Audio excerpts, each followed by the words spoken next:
Hello અને નમસ્કાર મિત્રો, કેમ છો બધા? મજામાં ને? મિત્રો, હું મહેતા ફરી એકવાર સ્વાગત કરું છું તમારું તમારી પોતાની ચેનલ પર.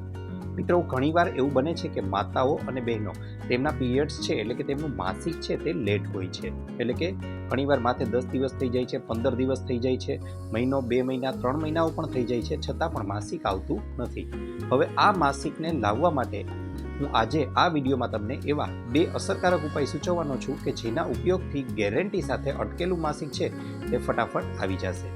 તેમાં શું કરવાનું છે ચાલો જણાવી દઉં. મિત્રો, વિડીયો શરૂ કરું એ પહેલાં એક નાનકડી વાત આપને જણાવી દઉં કે જો આપને અમારો આજનો વિડીયો ગમે તો ચોક્કસથી કરી લેજો ચેનલને સબસ્ક્રાઇબ આવા અન્ય વિડીયો મેળવવા માટે. ઉપરાંત આપને પણ કોઈ હેલ્થ કે બ્યુટી સંબંધિત સમસ્યા હોય તો એ પણ કોમેન્ટ બોક્સમાં કોમેન્ટ કરી જણાવજો. અમે તેને અનુરૂપ પણ નવા વિડીયો લાવવાનો પૂરતો પ્રયાસ કરીશું. તો ચાલો શરૂ કરીએ આજનો વિડીયો.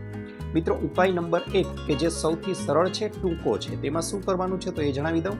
મિત્રો, લગભગ 1 ગ્લાસ પાણી લઈ લેવાનું છે અને તેમાં 2 ચમચી જેટલા અજમા ઉમેરી દેવાના છે. અજમો જે કહીએ છીએ તે ઉમેરી દેવાનો છે. હવે 2 ચમચી અજમો ઉમેરી દીધા પછી એ પાણીને ગરમ થવા દેવાનું છે ધીમા ગેસે. ક્યાં સુધી ગરમ થવા દેવાનું છે તો 1 ગ્લાસ જેટલું પાણી હતું એ ઘટીને અડધો ગ્લાસ રહી જાય ત્યાં સુધી. બસ. હવે આ પાણીને ગેસ પરથી ઉતારી લો, ગાળી લો અને નવસેકું રહે એટલે રાત્રે જમ્યાના 1 થી 1.5 કલાક પછી તમારે આ પાણી છે તેને પી જવાનું છે. સવારે ઉઠશો ત્યારે તમારું માસિક ગેરંટી સાથે આવી જ ગયું હશે. આ પ્રયોગને એક જ વાર કરવાનો છે.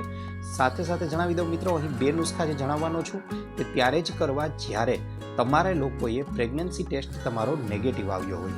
આ ઉપરાંત તમને લોકોને કોઈ અન્ય હેલ્થ સંબંધિત સમસ્યા ન હોય અને બીજી તમારી હેલ્થની જે કન્ડિશન છે તે નોર્મલ હોય તો તમે ચોક્કસથી આ પ્રયોગ કરી શકો છો.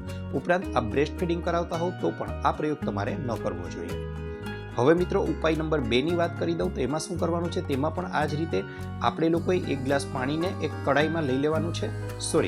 સૌથી પહેલાં તો આપણે લોકોએ 1 ગ્લાસ જેટલું પાણી એક ગ્લાસમાં લઈ લેવાનું છે. હવે એક કડાઈ લઈ તેમાં લગભગ અડધી ચમચી જેટલું દેશી ગાયનું ઘી ઉમેરી દેવાનું છે. દેશી ગાયનું ઘી ઉમેરી હવે તેમાં લગભગ અડધીથી પોણી ચમચી જેટલું છીણેલું આદું, જી હા મિત્રો, છીણેલું આદું ઉમેરી દેવાનું છે. તેની સાથે સાથે અડધી ચમચી જેટલું હળદર ઉમેરી દો અને તેની સાથે તેમાં અડધી ચમચી જેટલું જીરું ઉમેરી દેવાનું છે. ટૂંકમાં ઘીને આપણે ગેસ પર મૂકી કડાઈમાં થોડું ગરમ થવા દેવાનું છે અને ત્યારબાદ તેમાં હળદર અને જીરુંનો વઘાર કરવાનો છે. વઘાર કરી દીધા બાદ તરત જ હવે તેમાં તમારે લોકોએ જે 1 ગ્લાસ જેટલું પાણી હતું એ ઉમેરી દેવાનું છે. એટલે કે આદુ છે, હળદર છે, જીરું એ બધું પાણીમાં આવી જશે. હવે આ પાણીને લગભગ 3 થી 4 મિનિટ સુધી ઉકળવા દો, ગરમ થવા દો. થોડું પેસ્ટ જે થોડું પાણી હતું એ ધુવાડા સ્વરૂપે દૂર થઈ જશે અને લગભગ અડધાથી પોણા ગ્લાસ જેટલું પાણી હવે રહી જશે. હવે આ પાણીને નીચે ઉતારી લો અને ગાળી લો અને નવસેકું રહે ત્યારે આ પાણીને આપણે પી લેવાનું છે. આ પ્રયોગને પણ તમે કોઈ પણ સમયે જે ભોજન લો છો તેના 1 કલાક પછી આ પ્રયોગ કરવાનો છે. જો બહુ વધારે સમયથી માસિક ન આવ્યું હોય તો આ પ્રયોગને દિવસમાં 2 વાર પણ રિપીટ કરી શકો છો. મિત્રો, ગેરંટી સાથે ગમે તેવું અટકેલું માસિક હશે તે આવી જ જશે.